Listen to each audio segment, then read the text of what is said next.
Okay, hold on. I'm here. I'm live. Let me see if I can share the live. Share.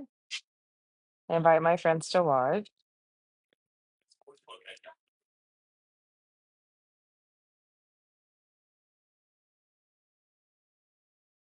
Okay. I'm live.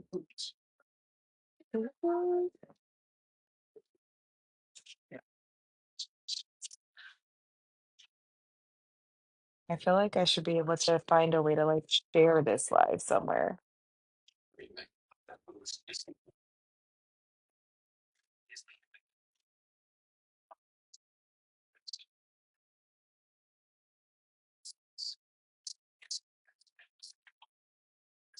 Thank you.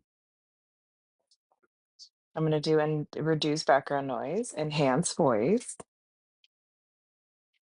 share to group. I feel like I should be able to share this. Like,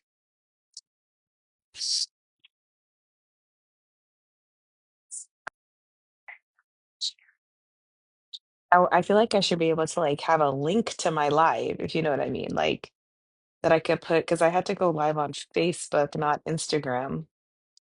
Um, and maybe that's just God's way of being like, you need to just go live by yourself for the first time and not have any feedback. Um, because I don't even have any followers on Facebook because I don't use Facebook like that. So no one will even see that I'm live, which I guess is a good thing.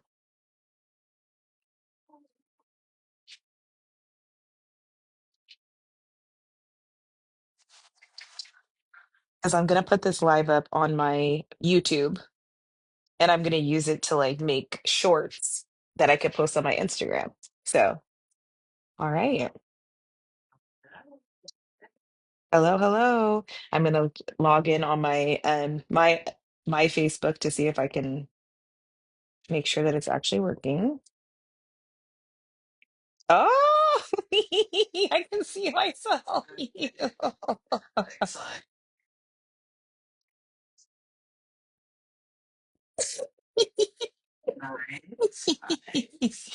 This is wild.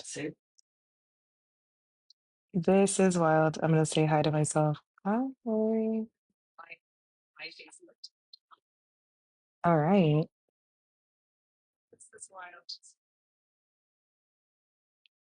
All right, ladies and gentlemen, we are live. We are doing the halftime recap and roundup for Game 7, Oklahoma City Thunder versus Indiana Pacers in the NBA Finals. So, welcome to my live stream. Hi, Rachel. Thank you for commenting. Currently, our score is Indiana Pacers 48 and Oklahoma City 47. So, the big story of the first quarter, of the first half, really, was the injury to the Indiana Pacers star player, Tyrese Haliburton. And the interesting and tragic thing about this, honestly, is that during this entire playoffs, a big debate has been, is Tyrese Haliburton a superstar? Is he one of the next up players in the NBA, such as Anthony Edwards and SGA? Is he in that pantheon of players that are next up to potentially take the crown of LeBron James as a face of the league? So the tragedy of this situation is that if Indiana wins, it may actually undermine his um, place as a superstar in the league. And if they lose, then it will be a we'll never know situation. Would he have come in the clutch? Would he have helped the team to win their first championship? Um, so that's a big what if now. An interesting thing about this injury. Well, first let's talk about the injury. So in the first quarter, Halliburton went down, gripped his leg, his lower leg, fell to the ground with a huge grimace, and just looked absolutely devastated. Um,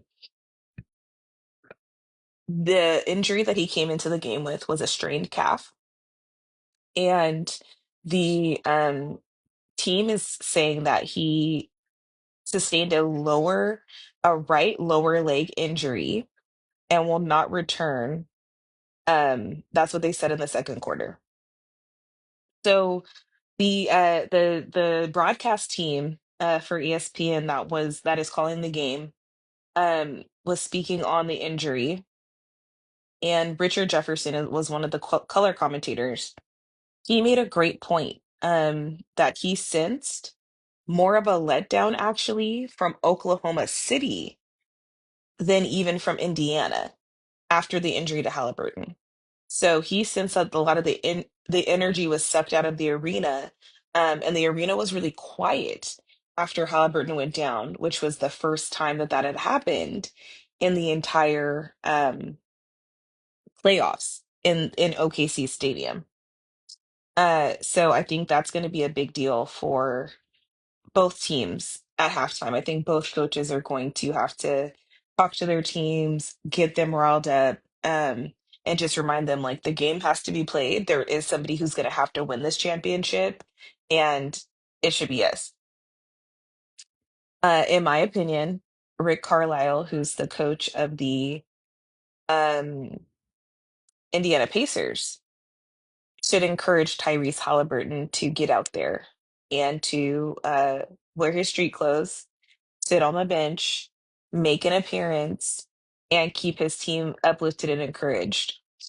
I know that probably the case right now is that Tyrese is most likely devastated back there, back in the locker room, in the Pacers locker room. But ultimately, I hope that in this 15-minute period that we have right now, um, he'll be able to get it together enough to rally for his teammates and give them some encouragement.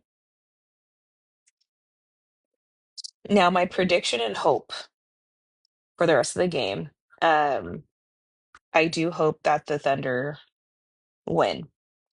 And when I was talking with my mom about the like who she was rooting for and who we wanted to win the game before the game started, she made a great point that there's a lot of history here with the Thunder and a lot of um basically affection towards that team dating back all the way to 2008. So I myself was a Thunder fan. I was a fan of the Oklahoma City Thunder back in 2008 when their team was they had the star players of Russell Westbrook, James Harden, Kevin Durant, Jeff Green. That was a team that I was excited about. I had my little Thunder shirt on. I was rooting for them to win the championship that year. So I think it will be great for them to get their first championship this time. Ultimately, I think that they're a little bit in shock right now about Halliburton going down. But I think that they will get it together and recognize the cards that they've been dealt. They've been given kind of a lucky break at this point. So I think that they need to take advantage of it. And I think that they ultimately will. But we'll see. I will be back after the break and or not after the break. I'll be back after the third and fourth quarters, and I'll be providing my recap of the game and my analysis after that. So I'll see you guys live in just a little bit. Bye.